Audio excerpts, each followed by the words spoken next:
Bismillahirrahmanirrahim. Assalamualaikum warahmatullahi wabarakatuh. Innal hamdalillah nahmaduhu wa nasta'inuhu wa nastaghfiruh wa na'udzu billahi min shururi anfusina wa min sayyiati a'malina. May yahdihillahu fala mudilla lahu wa may yudlil fala hadiya lahu. Wa asyhadu an la ilaha illallah wahdahu la syarika lahu wa asyhadu anna Muhammadan abduhu wa rasuluhu sallallahu alaihi wa ala alihi wasallam. Ya ayyuhalladzina amanu taqullaha haqqa tuqatih wa la tamutunna illa wa antum muslimun. Ya ayyuhan nasu taqu rabbakumul ladzi khalaqakum min nafsin wahidah wa khalaqa minha zawjaha wa batha minhuma rijalan katsiran wa nisaa'a wattaqullaha alladzi tasaaluna bihi wal arham. Innallaha kana 'alaikum raqiba. Ya ayyuhalladzina amanu taqullaha wa qulu qawlan sadida yuslih lakum a'malakum wa yaghfir lakum dhunubakum wa may yuti'illaha wa rasulahu faqad faza fawzan 'azima. Amma ba'd. Ikhwani fid din, rahimani wa rahimakumullah. Saudara-saudaraku yang semoga Allah memberikan rahmat kepada kita semua. Alhamdulillah, segala puji dan syukur kita panjatkan kepada Allah Subhanahu wa Ta'ala, yang pada malam ini Allah Subhanahu wa Ta'ala kembali memberikan kepada kita hidayah dan petunjuknya sehingga kita bisa hadir di masjid yang mulia ini untuk kita melanjutkan pembahasan dan ta'lim rutin kita di dalam pembacaan kitab Al-Mulakhas Al-Fiqhi yang dikarang oleh Syekh Shalih Al-Fauzan hafizahullahu ta'ala. Saudara-saudaraku rahimani wa rahimakumullah, terakhir kita telah membahas tentang permasalahan pembatal-pembatal wudu. Maka pada malam hari ini kita akan melanjutkan pembahasan tentang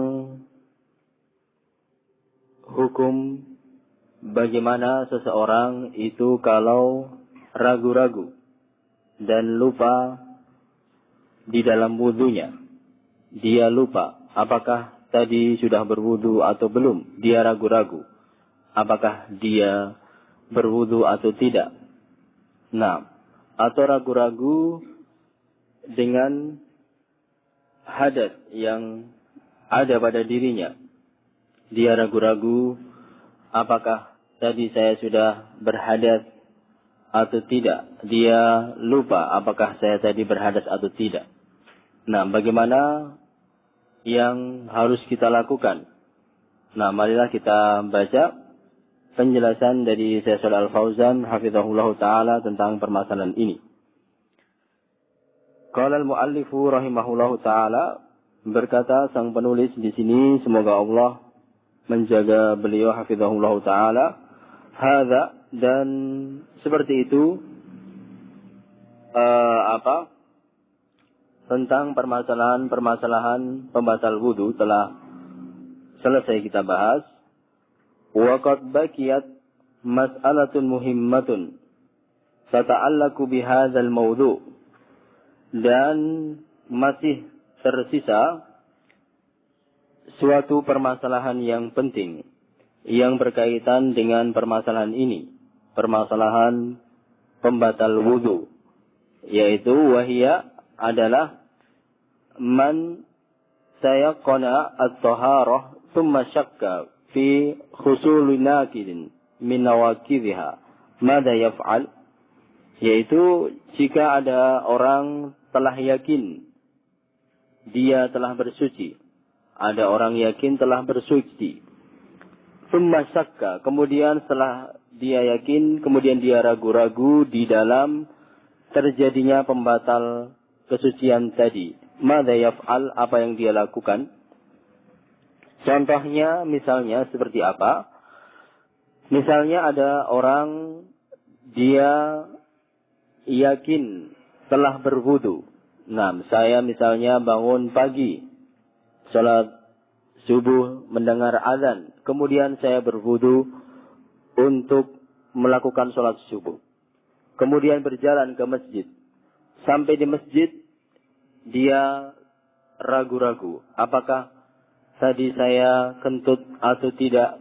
Pada waktu berjalan ke masjid itu, saya tadi kelihatannya mengeluarkan angin, atau saya kelihatannya tadi ada sesuatu yang keluar seperti itu, ragu-ragu. Wudunya yakin, saya tadi yakin, habis bangun tidur saya mendengar azan, yakin saya berwudu, suci. Kemudian pada waktu berjalan itu saya ragu-ragu, apakah tadi saya kentut atau tidak. Wudunya yakin, kentutnya ragu-ragu, seperti itu. Madza yaf'al, apa yang dia harus lakukan? Laqad sabata an Rasulillah sallallahu alaihi wasallam fil hadis alladzi rawahu Muslim. Maka jawabannya, hal ini telah datang penjelasannya dari Rasulullah sallallahu alaihi wasallam di dalam hadis yang diriwayatkan oleh Imam Muslim an Abi Hurairah radhiyallahu taala anhu, dari salah seorang sahabat yang bernama Abu Hurairah, atau kunyahnya Abu Hurairah, namanya adalah Abdurrahman bin Shahr Ad-Dausi Al-Yamani, dari suku Daus, dari negeri Yaman. Seorang yang berasal dari bangsawan dari negeri Yaman. Berasal dari keturunan orang kaya dan bangsawan. Akan tetapi Abu Hurairah rela meninggalkan kekayaannya, meninggalkan kebangsawanannya, menuju kota Madinah, belajar kepada Rasulullah SAW, tinggal di masjid dalam keadaan miskin, tidak ada saudara, tidak ada uang.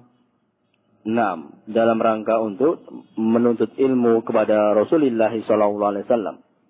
Sehingga Abu Hurairah pun di dalam waktu yang sebentar, yaitu beliau masuk Islam setelah Fathul Mekkah, atau setelah dibukanya kota Mekkah, yaitu tahun 8 Hijriah, dan Rasulullah meninggal pada tahun 11 Hijriah, sekitar 3 tahun saja beliau belajar kepada Rasulullah SAW.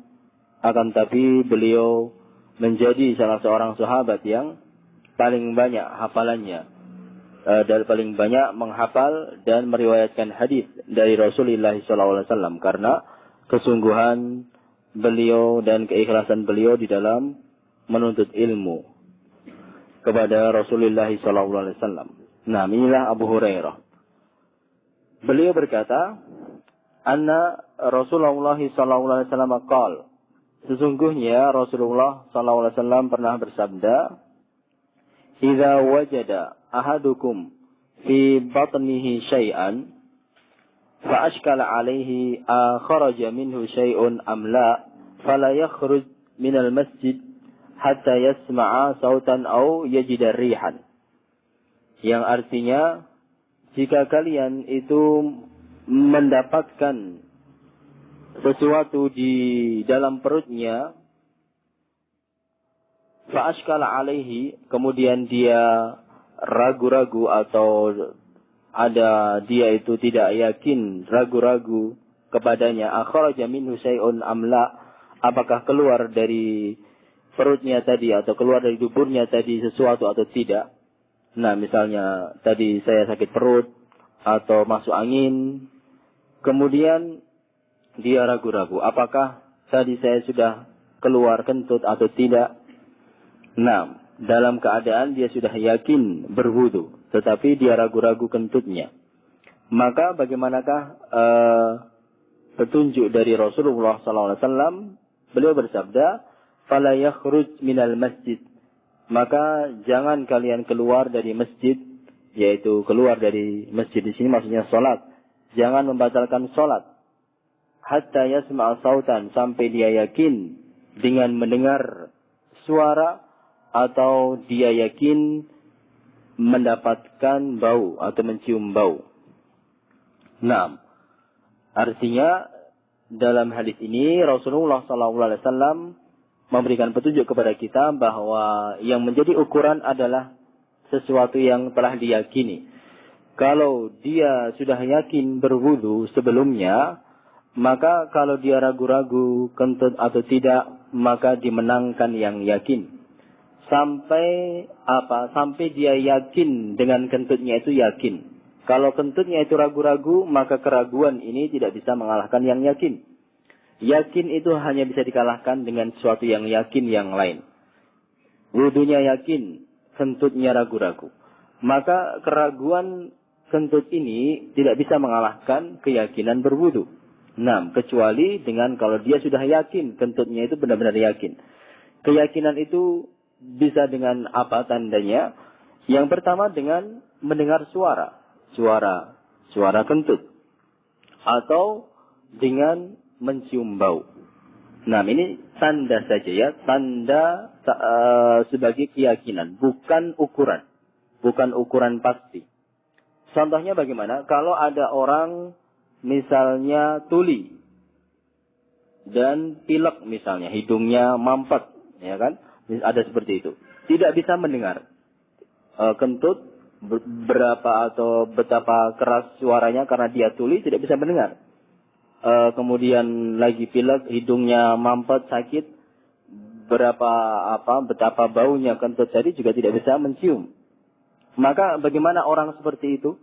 Maka jawabannya, ukurannya adalah keyakinan. Kalau dia yakin kentutnya, maka itu ukurannya. Jadi ukurannya bukan pasti adanya suara atau pasti adanya bau, tidak. Tapi bau dan suara itu sebagai salah satu tanda adanya keyakinan. Nah, seperti itu. Jadi kalau wudunya yakin, kalau kentutnya ragu-ragu tadi kentut atau tidak, maka kentut ini tidak dianggap karena ragu-ragu. Nah, keraguan tidak bisa mengalahkan keyakinan. Kecuali kalau sudah yakin, dia berwudu yakin, kentutnya juga yakin, maka kalah, wudunya kalah karena kentutnya tadi sudah yakin. Baik, seperti itu.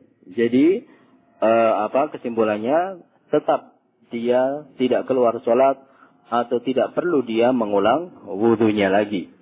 Kalau seperti itu tadi, berwudu dari rumah, kemudian berjalan sampai di masjid, dia ragu-ragu. Saya tadi kentut atau tidak, maka apa yang dia lakukan? Dia langsung sholat tanpa mengulang wudunya, karena kentutnya ragu-ragu. Sedangkan wudunya dia yakin. Nah, seperti itu. Rasulullah Fauzan menjelaskan, fadalla hadzal hadits asy-syarif, maka hadis yang mulia ini menunjukkan kepada kita wa ma jaa bi ma'nahu, dan hadis-hadis yang lain yang serupa secara makna, ala atas apa, menunjukkan apa? Anal muslim, sesungguhnya seorang muslim, idza tayaqqana at-taharah wa syakka fi intiqadhiha, jika seorang muslim telah yakin di dalam atau di atas kesucian, baik berwudu atau telah mandi, kemudian dia ragu-ragu yang membatalkannya, kentutnya batal, kentutnya ragu-ragu, atau telah keluar air kencing atau tidak, ragu-ragu. Naam, annahu yabqa 'ala taharah, maka yang dia harus menangkan, yang harus dia lakukan adalah tetapnya di dalam kesucian. Tidak perlu mengulang wudu, dan tidak boleh mengatakan saya mengulang wudu saja untuk ihtiyat, misalnya untuk demi keamanan, demi meninggalkan keraguan, saya wudu saja. Tidak seperti itu. Seperti itu malah terjatuh di dalam was-was syaitan, dan tidak sesuai dengan sunnah Nabi. Karena khairul hadi Muhammadin sallallahu alaihi wasallam, sebaik-baik petunjuk adalah petunjuknya Nabi. Kalau orang seperti itu seakan-akan dia mengatakan dirinya saya lebih takwa, saya lebih beriman daripada Nabi. Nabi saja mengatakan tidak perlu mengulang, tapi dia mengatakan saya ingin mengulang saja demi keyakinan, demi menghilangkan keraguan. Nah, seperti itu tidak benar. Itu bukanlah dari syariat Islam, itu adalah was-was, bisikan-bisikan syaitan. Nah, baik. Nah, dia menetapkan di atas kesuciannya. Li'annaha al-asl, karena kesucian tadi adalah asalnya, awalnya dia suci. Wa li'annaha mutayakkinah, dan kesucian itu yakin dia meyakininya di atas keyakinan. Wa khusulun nakid maskukun fihi, dan terjadinya pembatal kentut tadi maskuk adalah sesuatu yang diragukan. Yang diragukan itu tidak bisa mengalahkan yang meyakinkan. Wal yakinu la yazulu bisyak. Dan salah satu kaidah yang penting di dalam agama adalah sesuatu yang yakin itu tidak bisa dihilangkan, atau tidak bisa dikalahkan dengan sesuatu yang meragukan. Ini kaidah yang diterapkan oleh para ulama, disebutkan dalam qawaid fiqhiyah, salah satu kaidah dalam ilmu fikih. Dan kaidah ini bisa diterapkan di seluruh bab-bab fikih, bukan hanya pada permasalahan wudu saja. Bisa diterapkan di dalam permasalahan sholat. Nah, misalnya apa? Dalam sholat, dia tadi ragu-ragu, misalnya ada orang ragu-ragu, saya tadi sudah sholat 2 rakaat atau 3 rakaat. Nah, maka 2 rakaat atau 3 rakaat seperti itu, maka yang 2 ini yakin ya, 2 atau 3. Berarti yang meragukan itu kan 3. Saya tadi sholat 2 rakaat atau 3 rakaat. Yang 2 ini yakin, sedangkan yang meragukan ini 3. Maka ambil yang 2, yang lebih meyakinkan. Seperti itu. Kalau memang tidak ada tarjih, dia tidak bisa merojihkan salah satunya, maka ambil yang 2. Yang karena 2 ini yakin, dan 3 tambahan ini yang meragukan. Saya 2 atau 3. Nah, 2-nya itu yakin. 3-nya ini yang ragu-ragu. Maka tinggalkan yang 3. Ambil 2. Di dalam permasalahan misalnya haji misalnya, tawaf mengelilingi Ka'bah itu 7 kali. Dia lupa apakah saya tadi keliling Ka'bah 4 atau 5. Seperti itu. Tidak ada tarjih, tidak bisa memberikan mana yang lebih kuat. Maka yang 4 itu yakin, yang 5 itu ragu-ragu. Tinggalkan yang 5, pilih yang 4. Nah, seperti itu. Kaidah di dalam agama bisa diterapkan di dalam berbagai bab-bab fikih. Nah, baik. Wa hadza qaidatun 'azimatun 'amatun fi jami'il asya. Dan ini adalah kaidah yang azimah, yang sangat besar, sangat mulia, azim. Amah yang umum, mencakup seluruh hal. Seluruh bab-bab fikih. Nah, baik. Misalnya di dalam permasalahan pernikahan misalnya. Ada seorang suami, ada seorang laki-laki menikah dengan seorang wanita. Yakin dia itu menikah. Kemudian dia ragu-ragu. Apakah ini wanita ini atau istri saya kemarin saya cerai atau tidak, ya ragu-ragu. Mencerainya ragu-ragu. Maka ambil yang yakin, nikahnya yakin, sah. Kemudian cerainya lupa. Saya kemarin apakah sudah menceraikan istri saya atau tidak, ya, seperti itu. Maka tinggalkan keraguan di dalam mencerai tadi. Yakin masih istrinya yang sah. Dan yang lain-lain. Baik. Annaha tabqa ala asliha hatta yatayaqqana khilafuha. Bahwa sesuatu itu tetap pada asalnya sampai yakin sesuatu yang bertentangan dengannya. Wa kadzalikal aqsu. Dan juga seperti itu sebaliknya. Sebaliknya bagaimana? Fa idza tayaqqana al hadath wa syakka fit taharah. Jika seseorang itu yakin telah berhadat, telah terjatuh, telah dirinya itu di dalam hadat. Kemudian ragu-ragu di dalam kesuciannya. Nah, contohnya misalnya apa? Seperti tadi ada, misalnya misalnya ada orang ya tadi, atau ada orang bangun tidur mendengar azan subuh, kemudian dia bangun. Kemudian dia berjalan ke masjid. Sampai di masjid, dia ragu-ragu. Tadi saya di rumah tadi sudah wudhu atau belum ya? Nah, kalau saya tidur, tadi malam saya yakin saya tidur, nyenyak. Tidur nyenyak itu saya yakin, karena memang saya tidak tahu keadaan, tidak tahu suara-suara, saya yakin tidur. Dan tidur ini adalah sesuatu yang membatalkan wudhu. Jadi dia berhadas. Pada waktu tidur dia telah batal wudhunya, tidur nyenyak. Kemudian saya ragu-ragu wudhunya. Tadi saya sudah wudhu atau belum, ragu-ragu wudhunya. Maka dimenangkan yang Yang hadas, yang masih batal, seperti itu. Saya yakin tadi sudah tidur nyenyak. Kemudian sampai di masjid saya ragu-ragu apakah tadi di rumah itu wudhu atau belum. Wudhunya ragu, tidurnya yakin. Maka menang yang tidur. Karena keraguan wudhu ini tidak bisa mengalahkan keyakinan tidur tadi, seperti itu. Sebaliknya, fa innahu yatawadda, maka dia harus mengulang wudhunya. Dia berwudhu sampai di masjid, wudhu harus diulang. Li'anna al-asla baqa'ul hadas, karena pada asalnya dia itu tetap di dalam hadas, yaitu tidur hadas. Fala yartafi'u bisyak, maka hadas tadi tidak bisa hilang dengan keraguan wudhu. Tidak bisa hilang dengan keraguan wudhunya, itu ragu-ragu, meragukan.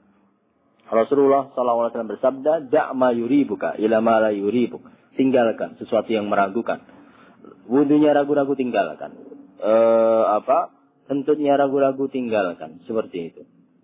Nah, ini juga salah satu hadis yang menunjukkan akan kaidah tadi, al-yakin la yazulu bisyak. Baik, seperti itu selesai pembahasan tentang permasalahan kalau ada orang ragu-ragu di dalam terjadinya pembatal wudu, maka kaidahnya dia harus bertanya kepada dirinya, mana yang dia yakini? Mana yang yakin dan mana yang ragu. Kalau yang yakin itu kesuciannya, maka menangkan yang suci. Kalau yang meragukan itu kesuciannya, maka menangkan yang masih berhadas, seperti itu. Tinggal kita tanya, mana yang saya yakini dan mana yang saya meragukan di dalamnya. Nah, seperti itu. Kemudian Syekh Shalih Fauzan melanjutkan memberikan nasihat kepada kita. Akhil muslim, saudaraku muslim, alaika bil muhafazati ala taharati lis-salati wal ihtimami biha. Wajib bagi kalian untuk menjaga kesucian badan, kesucian pakaian dan kesucian tempat. Lis-salat, di dalam rangka untuk melakukan salat. Karena apa? Karena seperti yang telah kita terangkan kemarin, bahwa salat itu adalah sesuatu yang sangat penting. Rasulullah SAW bersabda, awwalu ma yuhasabu minal abdi as-salat. Idza saluhat, saluha sairu amalihi, wa idza fasadat, fasada sairu amalihi. Salat itu adalah yang pertama kali akan dihitung, ditanya, akan diminta pertanggungjawaban dari seorang hamba. Yang nanti kita menghadap Allah, yang pertama kali Allah akan tanyakan, bagaimana salatmu? Bagaimana salat kalian? Kalau salatnya bagus, maka amal-amal yang lain bagus. Zakat, puasa, haji pun akan ikut bagus. Kalau ada kekurangan, maka insya Allah Allah akan berikan kemurahan, Allah berikan pemaafan. Tapi kalau salatnya sudah jelek, maka jeleklah seluruh amalannya. Misalnya apa? Kita berikan contoh, misalnya seperti bangunan rumah, seperti itu. Ibaratnya rumah itu adalah agama Islam. Dan syahadat itu adalah asas pondasinya. Dan sholat itu apa? Temboknya, tiang-tiangnya. Kemudian zakat, puasa, haji itu adalah gentengnya, usuk-usuknya, kayu-kayunya yang di atas tembok. Maka berapapun mahal gentengnya, bagaimanapun bagusnya genteng, usuknya, kayunya kuat, kayu jati, Tapi kalau temboknya itu rapuh, tiangnya itu rapuh, maka akan ambruk. Rumah itu akan ambruk. Malah keberatan. Temboknya hancur, temboknya rapuh. Maka tidak akan bisa untuk berlindung. Tidak akan bisa untuk tempat tinggal, rumah tadi akan ambruk. Maka sama seperti itu. Berapa banyak pun orang mengeluarkan zakat. Berapa rajinnya orang melakukan puasa. Berapa seringnya orang melakukan haji. Akan tapi kalau sholatnya rusak, maka tidak bermanfaat amalan-amalan yang lain. Nah, karena apa? Karena sholat itu adalah ukuran, tolak ukur amalan badan. Amalan lahiriah. Nah, sampai Rasulullah SAW bersabda apa? Al-ahdu bainana wa bainahu as-salat. Faman tarakaha faqad kafar. Yang membedakan antara kita dan orang kafir adalah salat. Barang siapa yang meninggalkan salat telah keluar dari Islam, telah kafir. Nah, kenapa? Karena ini adalah sebagai cermin kejujuran syahadat. Nah, tidak mungkin ada orang yang syahadatnya benar dan salatnya itu rusak. Atau tidak mungkin ada orang mengatakan yang penting kan syahadat, yang penting kan tauhid, padahal dia tidak pernah sholat. Ini jelas dusta. Kalau ada orang itu syahadatnya benar, pasti dia akan rajin sholat. Nah, karena syahadatnya adalah amalan hati. Bagaimana kita bisa tahu amalan hati itu jujur, ikhlas atau tidak? Dicerminkan, dilaksanakan, dengan amalan lahir, yaitu sholat. Nah, seperti itu karena pentingnya, dan sholat tidak akan bisa diterima kecuali dengan taharah, wudu, dan mandi. Dan juga yang menunjukkan pentingnya sholat adalah Allah Subhanahu wa Ta'ala memanggil Rasulullah SAW untuk naik ke atas langit yang ketujuh untuk menerima perintah sholat 5 waktu. Berbeda dengan ibadah-ibadah yang lain, zakat, puasa, haji, Allah memberikan wahyu melalui malaikat Jibril. Kemudian baru malaikat Jibril menyampaikan kepada Rasulullah SAW. Tapi khusus salat, Nabi Muhammad SAW dipanggil untuk naik ke atas langit. Allah ajak bicara langsung. Tidak ada perantara untuk menerima perintah salat 5 waktu. Ini juga menunjukkan pentingnya salat. Wal ihtimamu biha, dan kita sangat memberikan perhatian penting salat dan juga taharah. Li'annaha la tasihhu salatu biduni tahur. Karena apa? Tidak sah salat tanpa ada tahur, taharah. Kama yajibu 'alaika an tahdhar minal waswasi wa tasalluti syaitan 'alaika. Juga wajib bagi kita untuk menghindari dari waswas, bisikan-bisikan dan godaan-godaan syaitan kepada engkau, yaitu membisikkan kamu sudah kentut, tadi kamu telah batal, seperti itu. Ini keraguan, ragu-ragu jangan dianggap. Bisikan-bisikan tadi, kamu tadi telah kentut atau kamu tadi telah batal, ini ragu-ragu. Tinggalkan keraguan tadi. Bihaitsu yukhayyal ilaika intiqab taharatika wa yulabbisu 'alaika. Tadi syaitan tadi yukhayyal, memberikan hayalan tadi. Kamu tadi sudah seakan-akan sudah batal, seakan sudah kentut, seperti itu. Tentang batalnya taharahmu. Dan yulabbisu, memberikan talbis, kerancuan dalam pemahaman tadi. Fasta'id billah min syarrihi, maka hendaklah engkau berlindung kepada Allah dari kejelekan syaitan. Wala taltafit ila waswasihi, dan jangan engkau berpaling, jangan engkau anggap waswas tadi.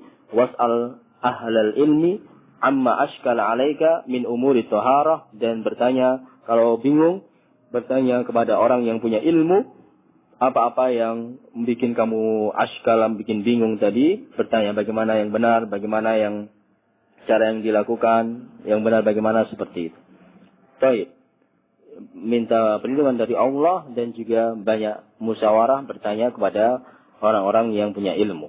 Litakuna ala basyiratin min amrika, agar engkau di atas basyirah, di atas ilmu, keyakinan, kemantapan pada solatmu, taharahmu. Wahtam aidan bi taharati thiyabika, minan najasat litakuna salatuka sahihatan wa ibadatuka mustaqimatan. Dan juga perhatikan kesucian pakaian dari najis. Nah, pakaian harus suci dari najis, yaitu pakaian, badan, dan tempat. Itu harus suci, terutama pakaian. Nah, agar sholat kita sahih dan ibadah kita mustaqim, lurus. Bukan hanya, bahkan kalau pakaian, itu bukan hanya bersih saja, tapi juga harus ada unsur hiasan, unsur keindahan di dalam sholat. Allah Subhanahu wa Ta'ala berfirman, "Ya Bani Adam, khudu zinatakum inda kulli masjid." Wahai keturunan Nabi Adam, ambillah perhiasanmu pada waktu hendak melakukan sholat. Pada waktu melakukan sholat, mengambil perhiasan. Bukan hanya pakaian yang bersih saja, tapi lebih. Pakaian yang bersih, kemudian wangi, kemudian indah, dan seperti itu. Ada unsur perhiasan pada waktu sholat. Baik. Fa inna Allah subhanahu wa ta'ala yuhibbut tawwabin wa yuhibbul mutatahhirin. Karena sungguhnya Allah subhanahu wa ta'ala di dalam surah Al-Baqarah ayat ke-232 berfirman, Allah mencintai orang-orang yang bertaubat, banyak bertaubat, dan orang-orang yang suka membersihkan dirinya. Nah, waffaqanallahu jami'an lil ilmi nafi' wal amal salih. Nah, semoga Allah memberikan petunjuk kepada kita semua untuk mendapatkan ilmu yang bermanfaat dan bisa mengamalkan dengan amal-amal yang saleh. Baik, 6. Selesai permasalahan wudu dan hal-hal yang berkaitan dengan wudu. Baik, masih ada waktu sebelum kita lanjutkan. Mungkin ada pertanyaan atau yang kurang jelas. Persilahkan untuk bertanya. Tafadhalu. Ada pertanyaan sampai di sini? Tentang permasalahan pembatal wudu ataupun keraguan di dalam berwudu.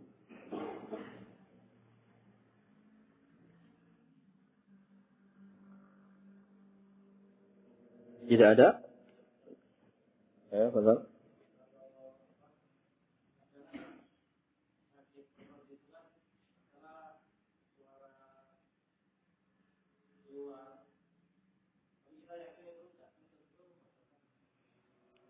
Suara perut ya, bukan suara kentut. Suara masih dalam perut. Ada suara ya. Nah, kayak ayam berkokok itu ya. Nah, seperti itu. Nah, tidak membatalkan. Karena di sini Rasulullah SAW hatta yasma'a sautan, yaitu sampai kalian mendengar suara, maksudnya suara kentut yang keluar, yaitu yang membatalkan itu apa kemarin, yaitu segala sesuatu yang keluar dari sabilain. Al-kharij min sabilain. Segala sesuatu yang keluar dari dua jalan. 6. Sedangkan itu tadi suara-suara angin di dalam perut, tadi masuk angin itu belum keluar. Sehingga tidak membatalkan. Nah, suara yang masih di dalam perut itu tidak membatalkan. Yang membatalkan adalah suara yang keluar. Udara yang disertai suara yang keluar. Nah, dari dubur. Nah, seperti itu. Wallahu ta'ala bishawab. Baik, nah, seperti itu. Paham? Ada yang lain? Ayo, Adit. Yang masalah kemarin, yang kalau orang berwudu, kemudian murtad, kemudian masuk Islam lagi, itu kan tidak berwudu lagi. Terus bagaimana kalau yang perintah? Saya pikir kok nggak sebab kalau perintah orang masuk Islam kan harus mandi itu gimana? Nah, perintah orang Islam harus mandi. Nah, baik. Yang pertama, baik.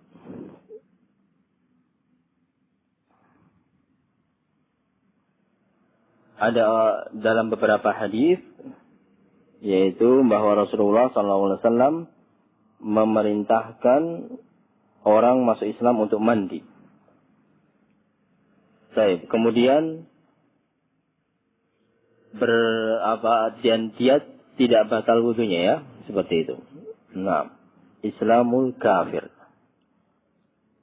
Wa yarawna katsir min ahli ilmi, dan akan tapi sebagian ulama berpendapat bahwa iktisal kafir itu jika masuk Islam itu hukumnya mustahab.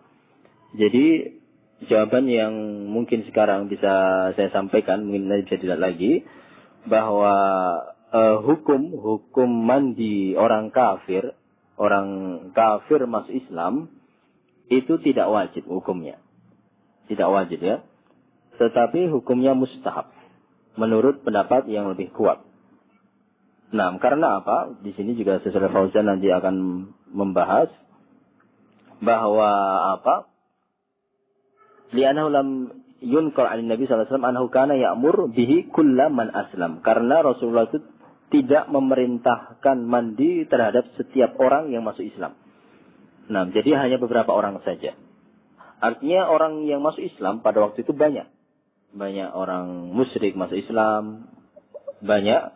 Tetapi hadis-hadis yang menerangkan tentang hal itu hanya beberapa saja. Tidak semuanya orang Islam, orang kafir yang masuk Islam diperintahkan untuk mandi. Maka hukum mandi di situ hukumnya mustahab, tidak wajib. Nah, seperti itu. Dan apa? Yang kemarin bahwa kalau orang Muslim kemudian murtad, maka amalan wudunya itu masih ada, tidak batal seperti itu. Sedangkan permasalahan mandi itu hukumnya sunnah, tidak wajib. Nah, seperti itu. Dan lebih lengkapnya nanti insyaallah kita akan cari lebih lengkapnya seperti itu. Wallahu ta'ala bishawab. Nah. Baik, ada yang lain?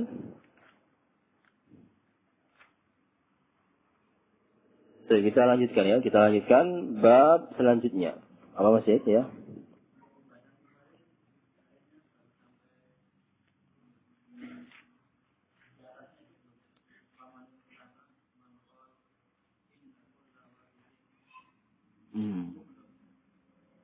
Baik.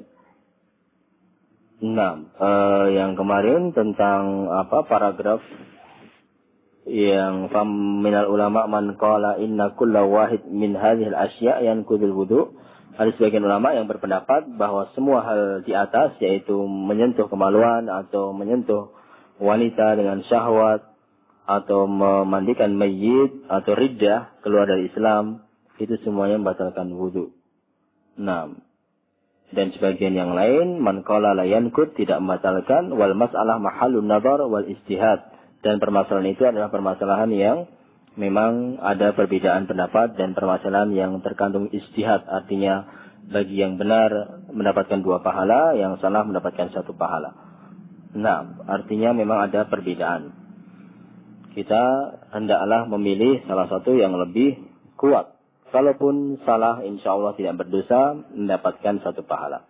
Lakin lau tawaddu'a min hadhil asya' hurujan minal khilaf lakana ahsan. Akan tapi kalau memang ada orang berwudu karena karena menyentuh wanita atau menyentuh kemaluan dan yang lain-lain tadi yang kemarin riddah atau setelah memandikan mayit sebagai bentuk keluar dari khilaf perselisihan, maka lakana ahsan, maka juga hal ini lebih bagus. Nah, tidak mengapa ihtiyat dalam hal ini boleh. Baik, nah, jadi ihtiyat mungkin bisa kita berikan kaidah. Ihtiyat, permasalahan ihtiyat ya. Ihtiyat itu mengambil sesuatu yang lebih aman. Itu di dalam permasalahan yang ada perbedaan sebagian ulama yang mengharamkan, sebagian ulama yang menghalalkan. Nah, seperti itu boleh kita misalnya tidak bisa merojihkan, kita ambil ihtiyat, kita ambil yang lebih aman. Nah, misalnya ada permasalahan dagang, ada sebagian ulama mengharamkan, ada sebagian ulama membolehkan.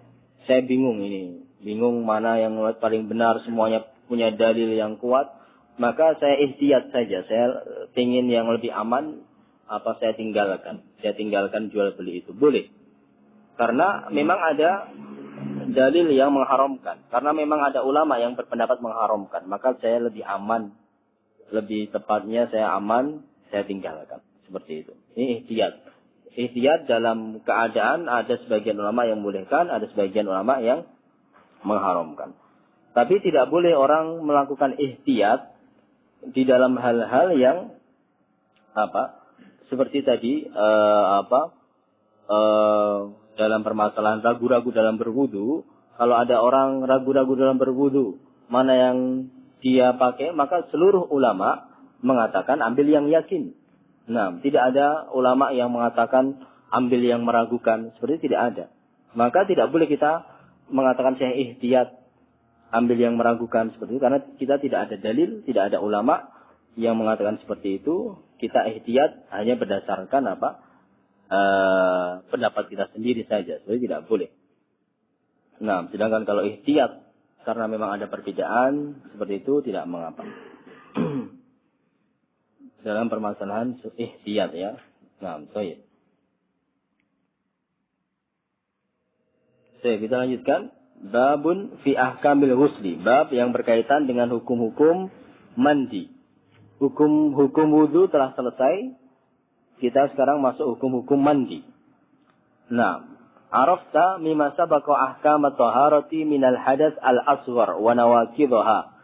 Dari penjelasan kita, taklim-taklim kita yang telah lalu, engkau telah tahu, telah memahami hukum-hukum taharah yang berkaitan dengan hadas kecil dan pembatal-pembatal yang berkaitan dengan hadas kecil. Nah, yang berkaitan dengan hadas-hadas asghar kecil telah kita bahas. Fakunta bihajatin ila an ta'rifa ahkam taharah minal hadasi akbar.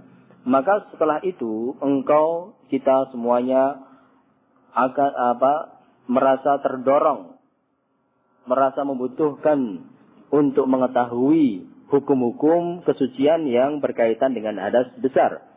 Setelah kita mempelajari hadas kecil, tentu saja kita ingin lebih tahu lagi berkaitan dengan hadas akbar. Kalau hadas akbar bagaimana? Nah, kalau wudu ini berkaitan dengan hadas asghar. Sekarang permasalahan hadas akbar besar itu dengan mandi. Janabatan kana au haidon au nifasan. Hadas akbar, hadas yang besar itu apa saja? Bisa berasal dari junub. Junub itu kalau laki-laki atau wanita yang masih bujang itu dengan mimpi basah. Kalau sudah bersuami istri dengan melakukan hubungan. Atau haidon, haid wanita setelah selesai haid. Au nifas atau wanita mengeluarkan darah yang bersamaan dengan kelahiran yang disebut darah nifas. Semuanya itu menyebabkan hadas akbar. Nah, semuanya tersebut di atas menyebabkan hadas akbar. Haid, nifas, junub. Nah, wa hadha taharah tusamma bil ghusli. Dan kesucian yang bisa menghilangkan hadas besar tadi dinamakan ghusl. Bidhammil ghain. Dengan ghainnya itu di dhammah. Nah, kalau yang mensucikan hadas kecil itu wudu. Kalau yang mensucikan hadas besar itu mandi. Mandi itu apa artinya? Adalah huwa isti'mal ma, menggunakan air fi jami'il badan, di seluruh tubuh, permukaan tubuh. Kalau wudu cuma beberapa anggota tubuh, muka, tangan, kaki, kepala, nah perut tidak, paha tidak. Beda dengan mandi, kalau mandi dari atas rambut sampai kaki, bawah kaki, ujung kaki. Nah, penggunaan air menyeluruh ke badan. Ala sifatin makhsusah, dengan tata cara yang khusus. Ya'ti bayanuha, yang akan datang penjelasannya. Nah, insya Allah akan kita jelaskan tentang tata cara mandi junub, tata cara mandi setelah haid bagi wanita atau setelah nifas bagi wanita seperti itu pada pertemuan berikutnya. Baik, naktafi bihadzal qadar, kita cukupkan sampai di sini.